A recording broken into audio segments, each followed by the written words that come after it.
Welcome to the Coffee House, where in the next hour, child abuse, domestic violence, and maternity leave, just some of the issues on deck before the Maryland General Assembly about family. We are family.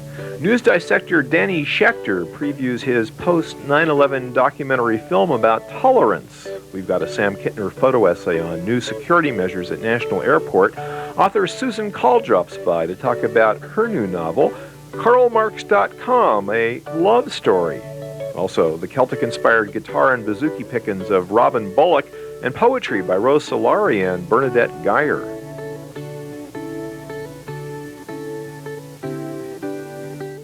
Welcome to the forum at the Coffee House.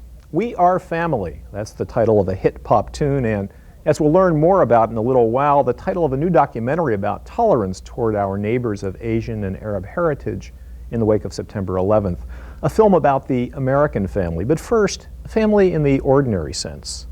The holidays remind us just how important family is and how stressful, even terrorizing it can be. In 1998, the Prince George's County Sheriff's Department alone served over 6,000 restraining orders in domestic violence cases. And as the economy skids into recession, pressures on families will only grow. How will lawmakers in Maryland respond? Delegate Michael Dobson thinks that working women who go on maternity leave deserve unemployment compensation. He also believes non-custodial parents who pay their child support should get a tax break. Delegate Sharon Grosfeld wants to extend child support through high school or to age 19. She also favors a constitutional amendment to allow court officials to issue protection orders in domestic violence cases when courts are closed. These are some of the family issues before the General Assembly in 2002. Welcome both of you to the Coffee House. Hello, thank you. Let's start with child support. Is that a big problem in Maryland? It's a huge problem in terms of collection, enforcement, and the need for new legislation. And that's something that both of us have been working on for a number of years. Can you give me a sense of the magnitude of the problem?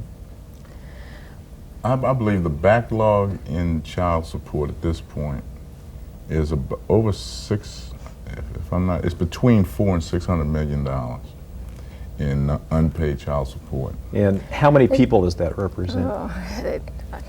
I don't know how many people per se, but by county, it's huge in each county. It's more extreme in Baltimore City and some other parts than it is in Montgomery County, but we still have a pretty big caseload as well. One of the problems that we've recognized, and a study was done to show that a lot of the problem is the fact that some of the child support for poorer families is just too high, and so one of the pieces of legislation being introduced would be to change the child support guidelines formula, which is currently in place and hasn't been changed since 1989 when it was first enacted. And that formula really discriminates against poor non-custodial parents who are trying to Well, pay. explain what the formula is a little bit. Sure. Currently, under not only Maryland law, but all of the states have a formula where you pay a percentage of your income based on what an economist has determined is the necessary amount of money to spend on either one child or two children, taking into account daycare issues, so health care issues. So if you have an income of $30,000 a year, how much would you be liable for child support for one child? Well, the way it works in Maryland is actually you look at both parents' incomes. So if one parent has 30 and the other parent has the same amount, then they're each, whatever the guidelines say should be the total family income, they're each going to pay 50% of what is considered the appropriate amount of support. I'd need the actual figures. There's a chart within the statute. This is all statutory. And that chart, again, was developed by an economist who figured out all the numbers. And so how much of a difference will this make? We believe that adjusting the support numbers, the requirement, is more of an incentive for a non-custodial to pay. I know from my own constituents, large numbers of constituents, that the amount of payment is one of the deterrents, actually, if you could call it that, to a non-custodial parent paying. For the most part, non-custodial parents are male. For the most part, they're the ones who do not have custody, I'm sorry. And obviously, and they, in trying to build a life for themselves, they may start a second family. And not that they should not be precluded from paying child support. That's not the issue. Right. But we believe more consideration should be given to the fact that. Is there a difference in the wait. treatment? Let me just ask this. Is there a difference in the treatment for a non-custodial parent who contributes a percentage currently of the amount that's due as opposed to one that completely balks at paying? Difference in treatment in terms of the The court law. system? Yeah, that's right. Yeah. Even though an arrearage will be developed as a result of falling behind and not paying the total amount, it's unlikely that a court is going to be punitive in terms of, let's say, a contempt proceeding. So chances are a wage lien would be put into effect and the person would have to pay the arrearage through the wage lien, but it wouldn't get punitive in the way that if somebody was capable of paying but just chose not to pay, then the court would be more likely to find that person in contempt and possibly jail that person. So there are different sanctionings that I think a court would utilize in the different scenarios. But I want to get back to the second family issue because that's an area where we, I think, disagree. Yeah. And the guidelines currently, and hopefully the new guidelines will also keep the current law in effect, and that is that first families come first, and that level of support, and there we certainly agree, Yes. has to be maintained. And simply because you have a second family doesn't mean you automatically get to reduce your child support. But we already have in our law the ability of a parent who has another family, if they can show a need for a modification, to petition the court for a modification. Exactly. So we have that in the law, but it's not something that, at least I believe, should You be don't want automatic. an incentive in the law to exist for somebody to run off with a second family in order to get out of obligations to the first family. That's, yeah. Okay. Yeah. And neither of us wants that. Right. What my bill does, what I have suggested, is that non-custodial parents be given a tax benefit for paying child support. We currently spend over $75 million just for the collection of arrearages, $75 million a year. The fiscal note on the bill that would allow a non-custodial parent to take a deduction, a partial deduction for some of their child support. Now, is this the same deduction they would be allowed to claim if they were a custodial parent? Or is this in addition to? It's in addition to. We don't want to touch a custodial parent's deduction.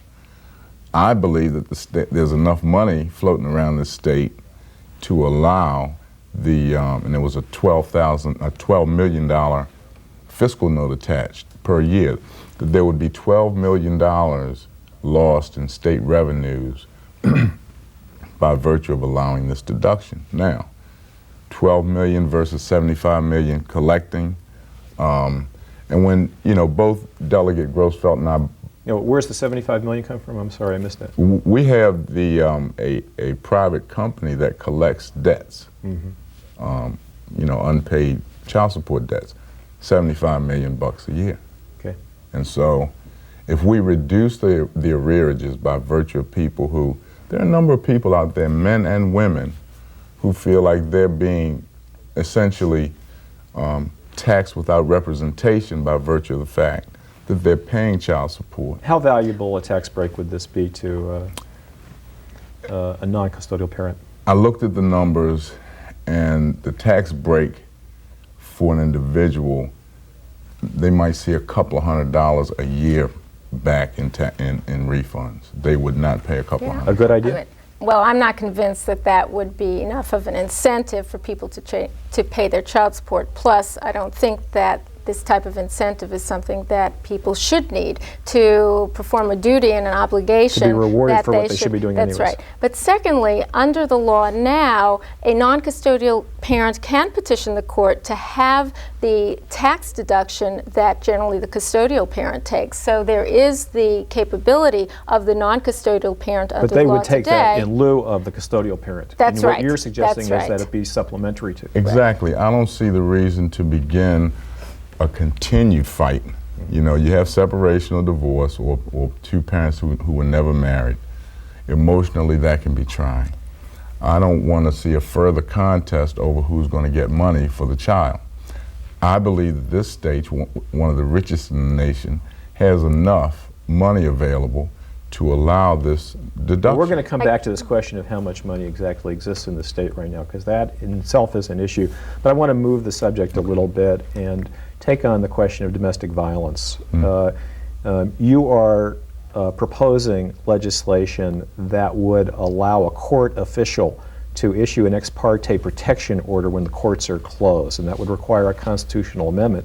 Why would it require a constitutional amendment, and how is that different than what currently exists? Yeah, actually, it's a bill that's coming forth by the judiciary. The judges are putting this bill forth, and many of us in the legislature are introducing it and hopefully working, for its passage. But the reason it needs to be a constitutional amendment is because under our Constitution, court commissioners do not have the authority to order civil orders. They can do criminal warrants, they can order warrants for arrest, they make probable cause determinations all the time, but they can't issue anything that is civil in nature. And so it requires a constitutional change as opposed to a statutory change, and that's why we need a constitutional amendment. What is the issue about when the courts are closed? Sure. Well, the issue, we call it the 24/7 bill because we know the courts are open only from about 9 to 4:30, and domestic violence doesn't take a break when the courts are closed. So victims are very much in need of getting ex parte emergency orders so that the abuser... Ex parte means that only one party is present before the court. Yeah. Exactly. And that person would often need to have the abuser removed from the premises, and the criminal law can't do that. Usually there is no arrest in those situations, or the victim doesn't want an arrest because oftentimes that leads to even more battering. But the victim wants to be safe and needs the civil protection through the ex parte. And so this would allow the commissioner to issue an emergency ex parte order until the next time the court opens. And at that time, that victim would go into court for the usual procedure. Is this going to pass? I think it will. Okay. It's going to have its detractors, but for the most part, and Delegate Grosfeld is an expert in this area, and oftentimes I do look to her for advice. So you're going to vote for it? In all likelihood, but... Yeah, let's move on to one final question because we're running out of time. Recently, several of your colleagues in the legislature sent a letter to Governor Glendening saying that there was going to be a budget shortfall of up to $100 million this year due to the declining economy and fewer tax proceeds coming in. You're proposing a bill that would offer working women, perhaps even spouses who are on maternity leave or paternity leave perhaps, I don't know, the opportunity to get unemployment compensation if they leave to go on maternity leave, paternity leave with good cause. Can we afford that? Well, first of all, this bill does not directly affect state funds. This comes out of the unemployment fund, which is funded by employers through people. So for every day I work, my employer is putting money into this fund at a certain rate. Now, the only thing this bill does is actually, in my view, resolve an issue that's been created by business by virtue of contractual employment. Many years ago, back when I first came into the workforce, 99 and 9/10% of women who took off for maternity leave to bond with their child would have anywhere from 6 to 12 weeks paid. Right. And most of the time it was 80%. With the advent of this contractual work, more and more people have no benefits. This is one of the benefits that have been taken away by businesses. And the unemployment benefit... We're going to have to wrap it up, I'm afraid, because we've run out of time. But Okay. just to throw in my 2 cents, I think it's a terrific idea.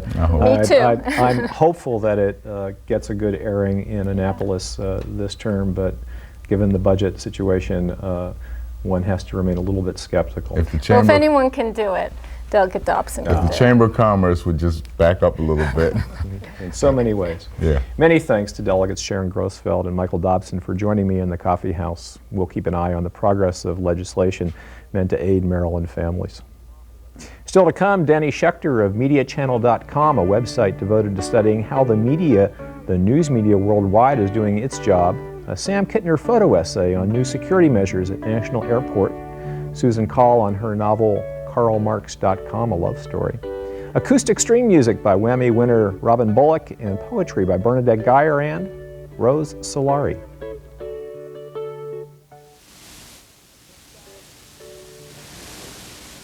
If the sky is skin, the swallows came over us like the flush of someone in love or about to fall, a wash of bodies whose wings, like heartbeats, we could hear even from the ground. We watched them circle the roof of the old post office and drop by 2s and 3s into the chimney. A few cut back against the paths of the rest to fall from a different angle, just as we'd run against the sidewalk traffic to follow them to this place. The end of summer.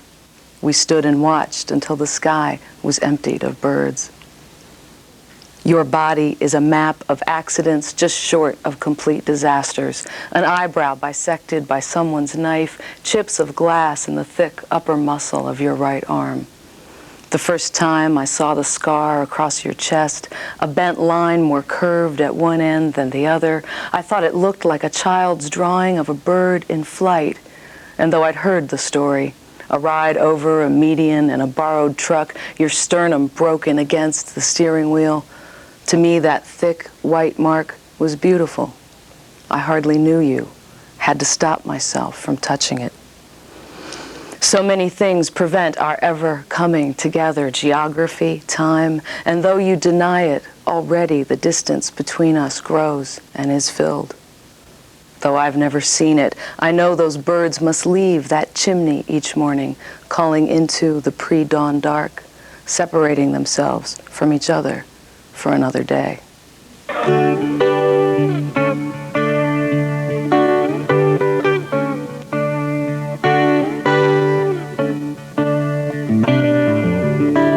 Welcome to Rewind at the Coffee House. I'm Pat Aufderheide, and I'm here today with Danny Schechter, known as the news dissector, and he's been dissecting news on every screen he can find for the last 30 years or so. He was a producer at ABC. He's produced dozens of documentaries for his company Global Vision, and he's now the executive editor of News on the Web at www.mediachannel.org. Danny, welcome.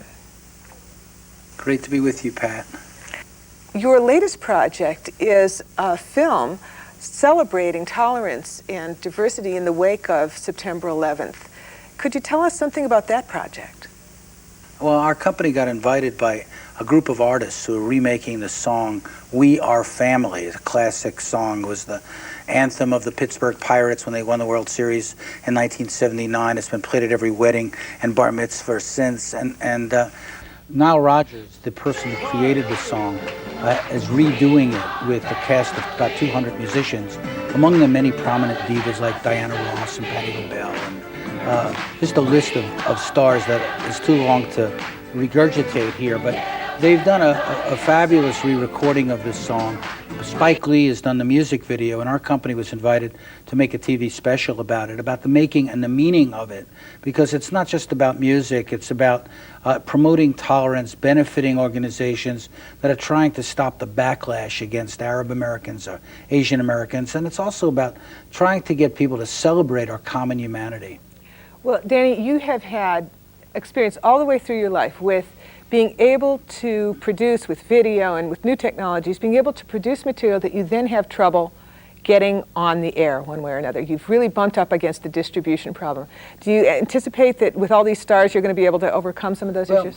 First of all, Pat, for 8 years at ABC, I never had trouble getting on the air. In fact, I was on the air more than almost any other producer, almost 50 pieces in primetime television. When I was on CNN, I was producing every single night. I had no problems getting on the air.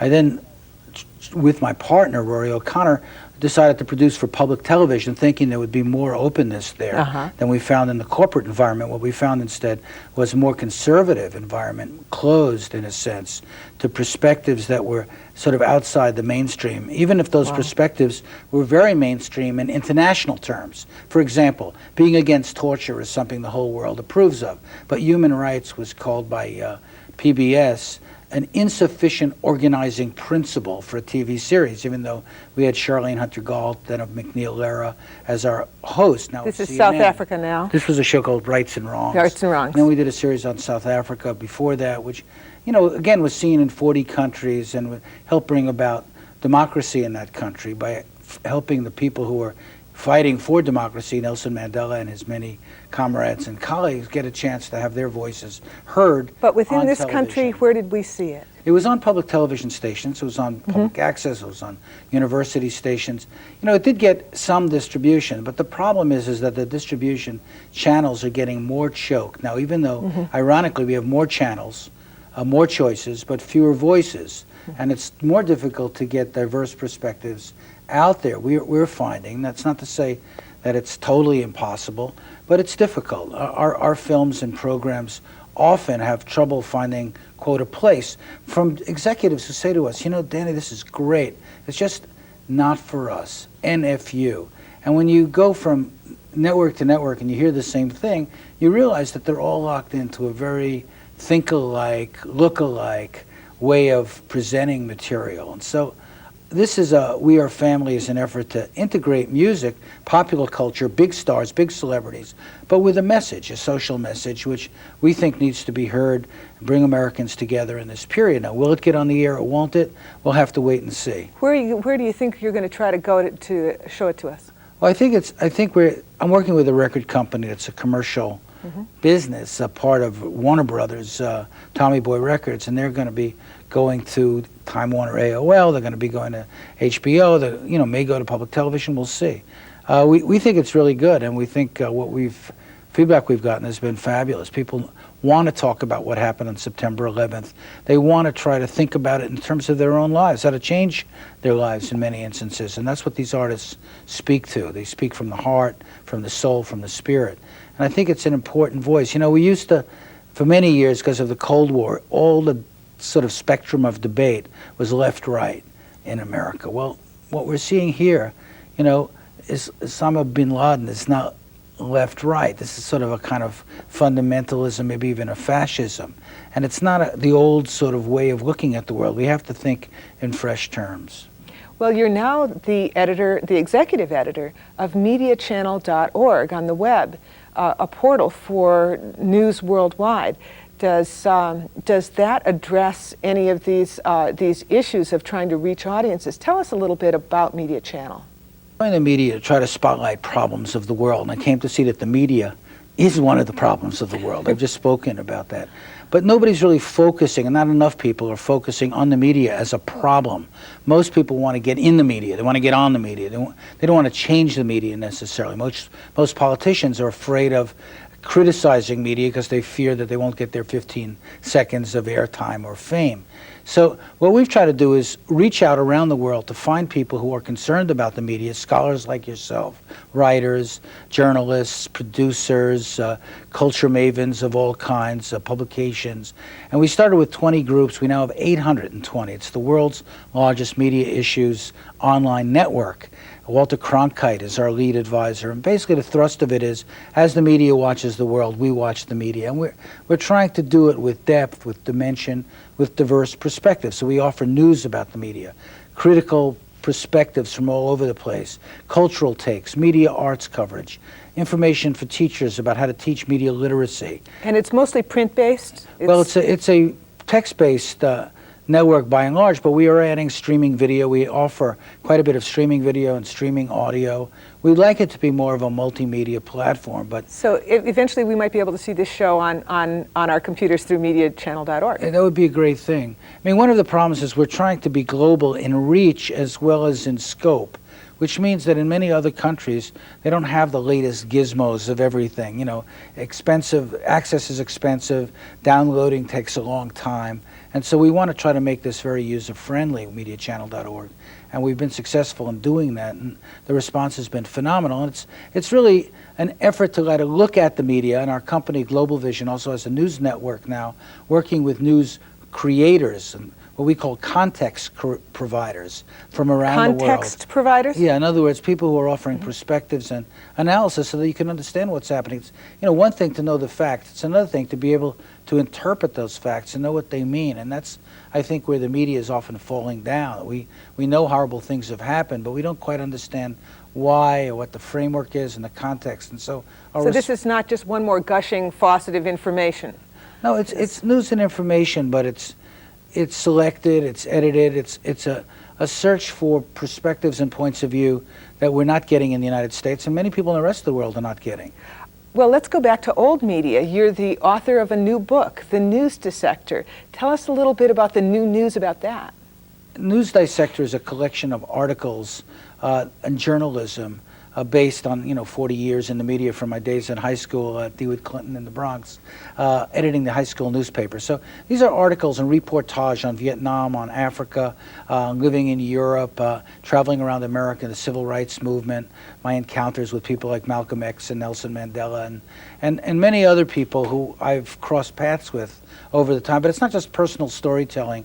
I have a book called The More You Watch, The Less You Know that gets into my experiences in the media. This is kind of journalism, polemics, pieces from the last 40 years, and I'm just getting started, Pat, as you can see. But so you also have another new book that I didn't even know about, that I just found out about, on the election. Well, there's actually two of them. One is a book called Mediocracy. It's really about what happened in the 2000 election. We're taping this on the first anniversary of the end of the election of 2000 that gave the presidency to George Bush under very disputed terms. I'm making a film about that, and we've done a book analyzing the media role in all of that. I've also written a book on Falun Gong, the movement in China, Falun Gong's challenge to China, the spiritual practice that the Chinese have called an evil cult and are trying to exterminate, really. So I have an interest in human rights, an interest in media, an interest in culture, and I try to write about it and produce films about it to the best of my ability, and that's what I've been doing for a long time and hope to keep on keeping on. Congratulations. Thank you, Danny Schechter, co-CEO of mediachannel.org and author of The News Dissector, for joining me today at the Coffee House. I'm Pat Aufderheide, and this has been Rewind. And now can I have the coffee?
Welcome to Writer's Block at the Coffee House.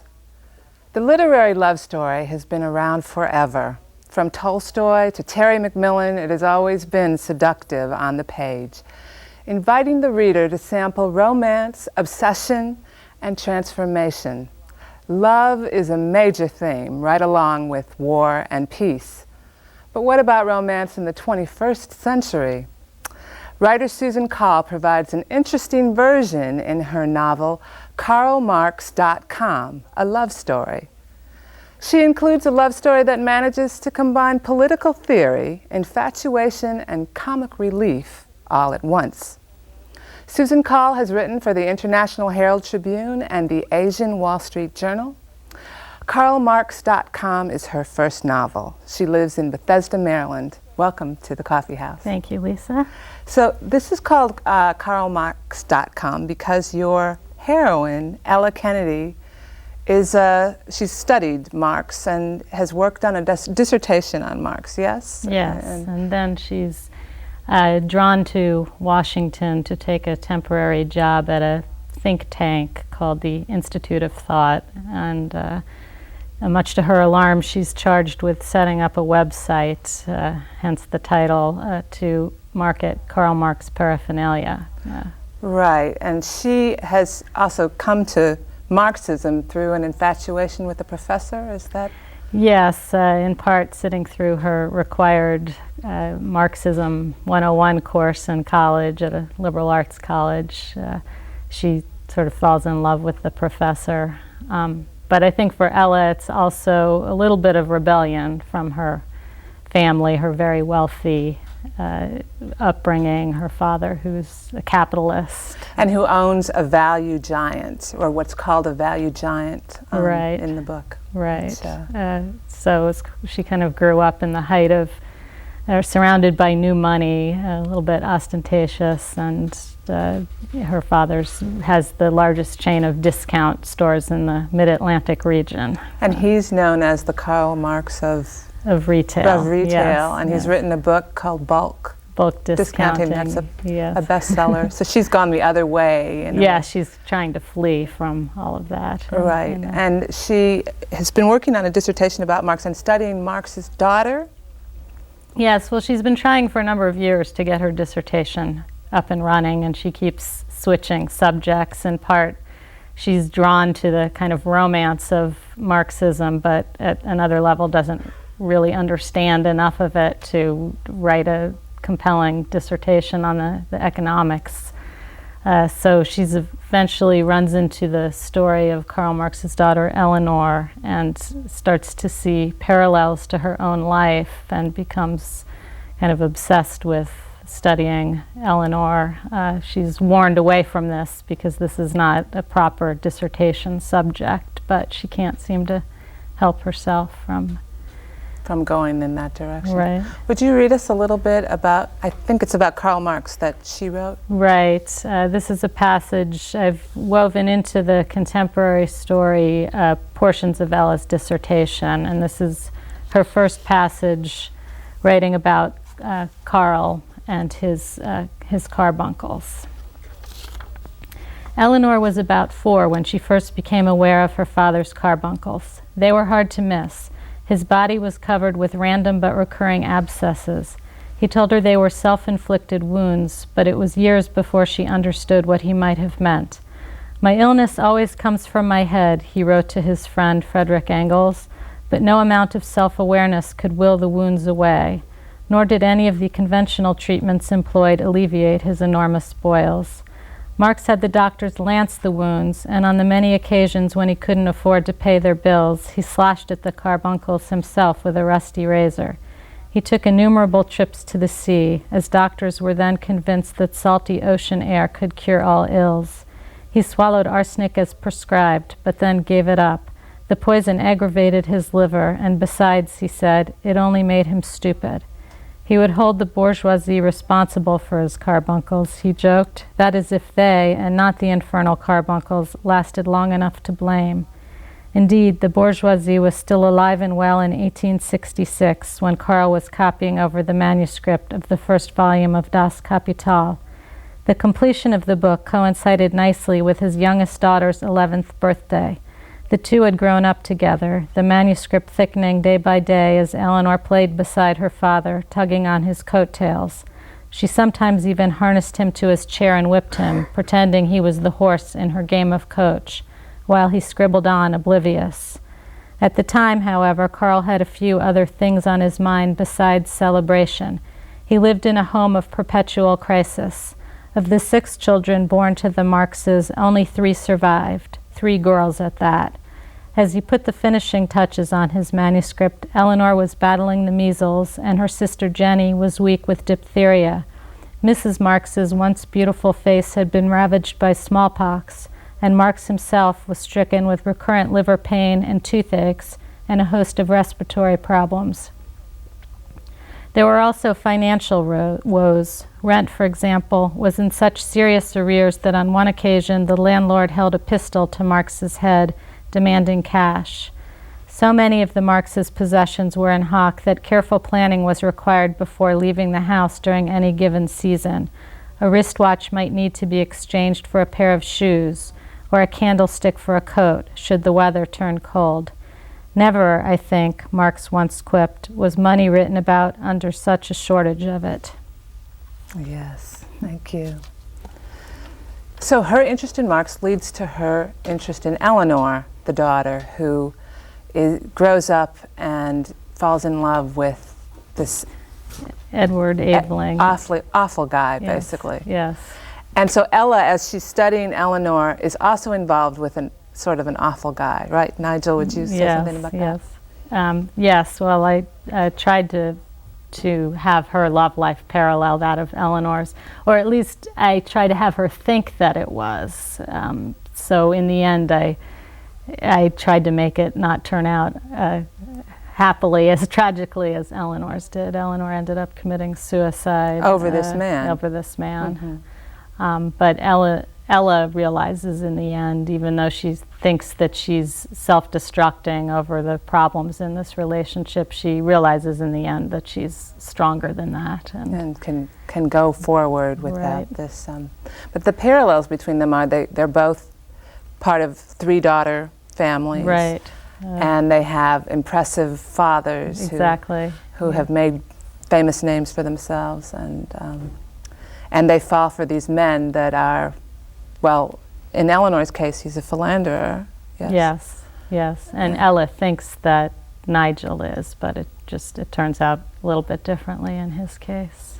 And Ella has gone to work for the Institute of Thought. This is in 2001 in Washington, D.C., the think tank, where she's charged to commodify Karl Marx. Exactly, yes. And she works for this sort of slightly lunatic man who sees a lot of economic potential in exploiting Karl Marx and is trying to sell coffee mugs and T-shirts and wants a website. Right. And I wanted Ella to be the sort of person who's at some level still living in another century. She's been buried in books and she claims to be the only person of her generation who doesn't even have email. So she's thrown into this job, charged with setting up a website, producing a catalog on PageMaker, and she barely knows how to turn the computer on. Right, and she's working at the same time. The Institute of Thought is under renovation. Right. There's all this discussion of deconstruction, and she's in this building that doesn't work. The electricity goes out, things break down. She's right. Her working circumstances are pretty much absurd, and her boss is at some level not really that interested in helping her do the job that she's been charged with. He's off jetting around and worrying about the renovation of his house. And her lover, Nigel, won't. He's still wearing his wedding ring. He's not divorced. She asks, "Where's your wife?" And right, he's traumatized by something, and he won't talk about it. And yet he keeps persuading Ella to hang in there, that he needs her, and she knows that this is foolish, but she's obsessed with him. Right, and he's an ornithologist, and there's birds, and he's afraid of the rain, right? He's got a phobia. Right, which is part of this trauma that's happened to him that she thinks is going to be something very profound, and later finds out Right. isn't so profound. Right. So. right. And the whole notion of making Karl Marx a commercial entity is, well, would you talk about that a little bit, about what happens? Yeah, well, I also thought the intersection of Karl Marx and the web, that there's a lot there that I didn't even attempt to explore in this novel, but just the idea, there are so many Karl Marx websites, and there's so many sort of old radicals sitting around now in their comfortable homes with their their computers hooking up in cyberspace, and there's little left that hasn't been commercialized, and I thought, why not Karl Marx? I guess that is one thing you don't really see, but but why not? Well, exactly. I mean, we've done everything else, right? So, right. Well, it's very ironic and very funny, this novel, in terms of taking Marx and making him a consumer product, or anyway trying to, and the whole notion of juxtaposing the past life of Eleanor Marx and the present life of Ella Kennedy. So we're out of time. So Well, thank you. Thanks again to Susan Kaw for being with us tonight. Her novel again is KarlMarx.com, A Love Story. I'm Lisa Page, and this has been Writer's Block. Thank you.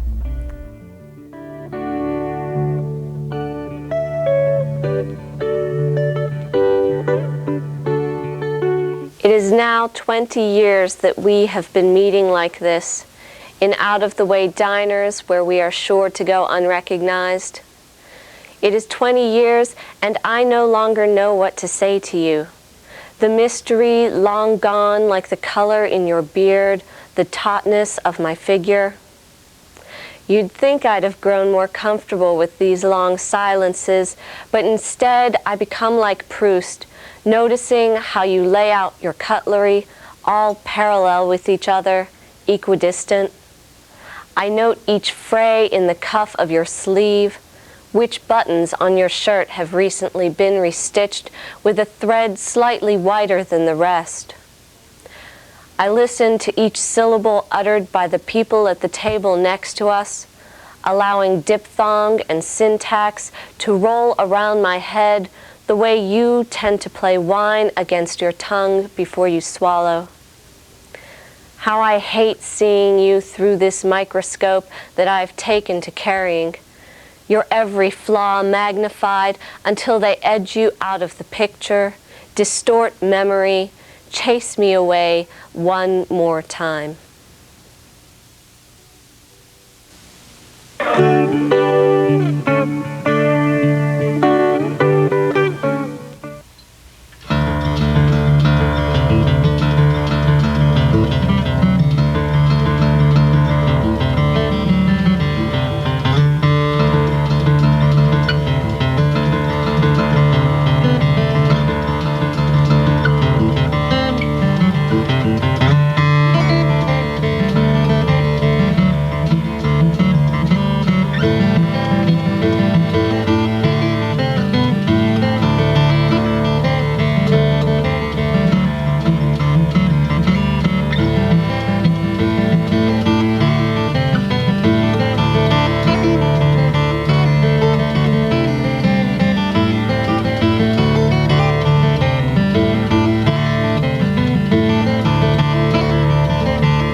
What an excellent tune.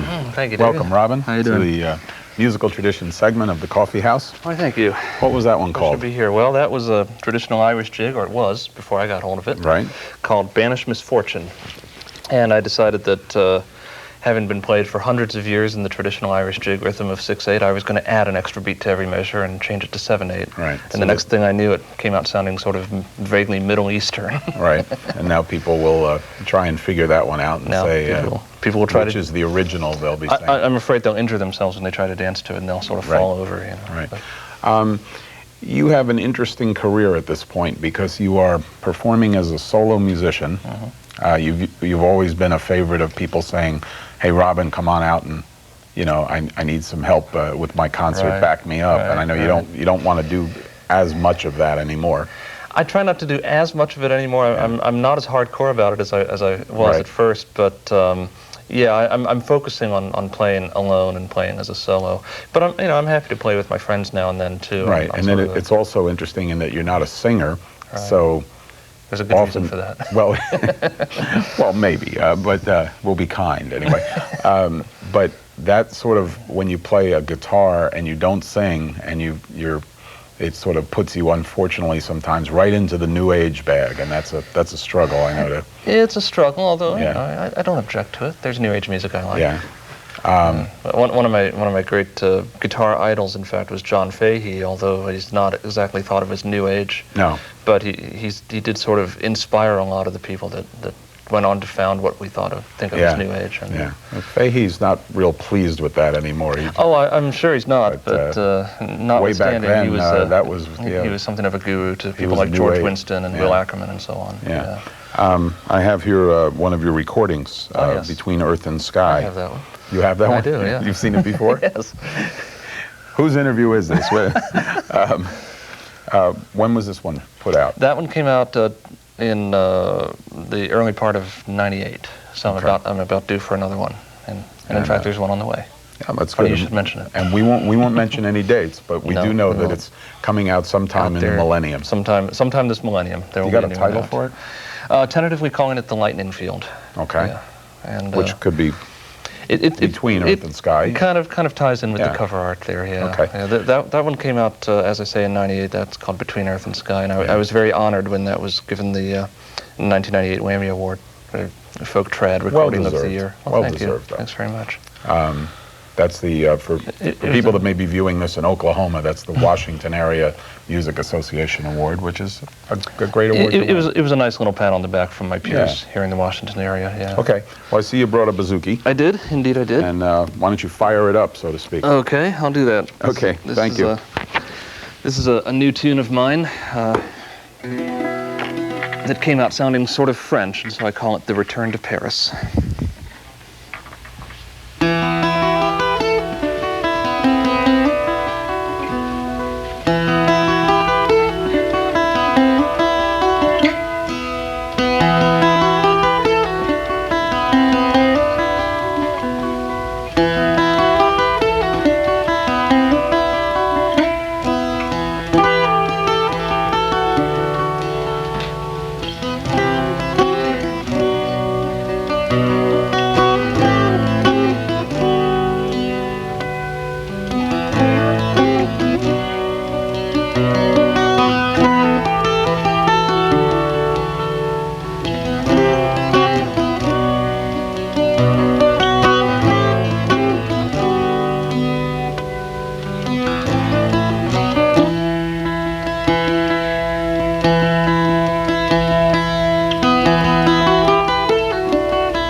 That's it for this time. See you next month in The Coffee House.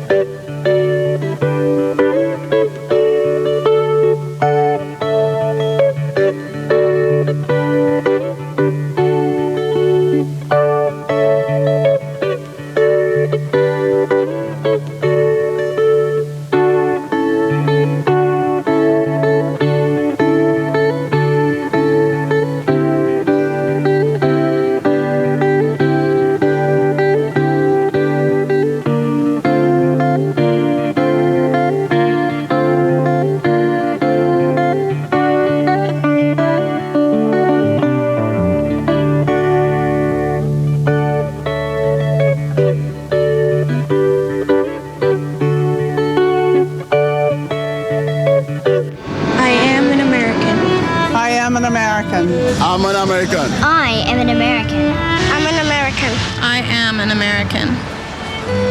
I am an American. I am an American. I am an American. I am an American. I am an American. I am an American. I am an American. I am an American. I am an American. I am an American. I am an American. I am an American. I'm an American. I am an American. I am an American. I am an American. I am an American. I am American. I am America. I'm an American. I'm an American. I'm an American. I am an American. I am an American. I'm an American. I am an American. I am an American.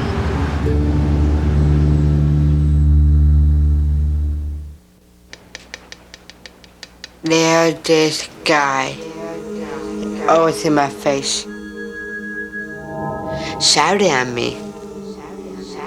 I cover my ears, but still him just pushes me.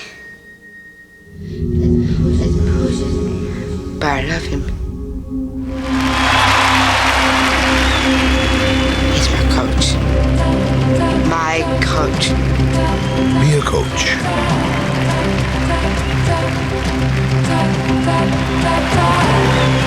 Be a fan. Be part of it.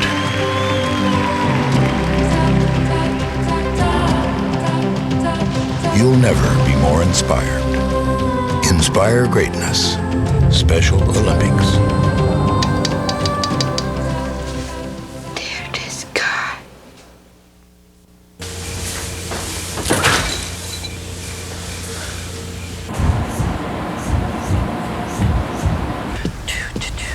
It doesn't look like it right now, but these people are shifting the balance of power all over the world. Oren Gleish is fighting the president of Colombia. Stephanie Jemison is one of the most feared women in Bangladesh. And Stella Mason is a dangerous element, according to the government of China. These people are all members of Amnesty International. When Oren writes a letter to the president of Colombia, innocent citizens might not be rounded up and killed. When Stephanie sends a fax to the Prime Minister of Bangladesh, innocent women might not be beaten. When Stella sends an email to the President of China, innocent Chinese citizens might not be tortured. And if enough members write in, these things might never happen again. Join Amnesty International during our 40th anniversary and pressure human rights abusers to stop what they're doing right from your home. Amnesty International.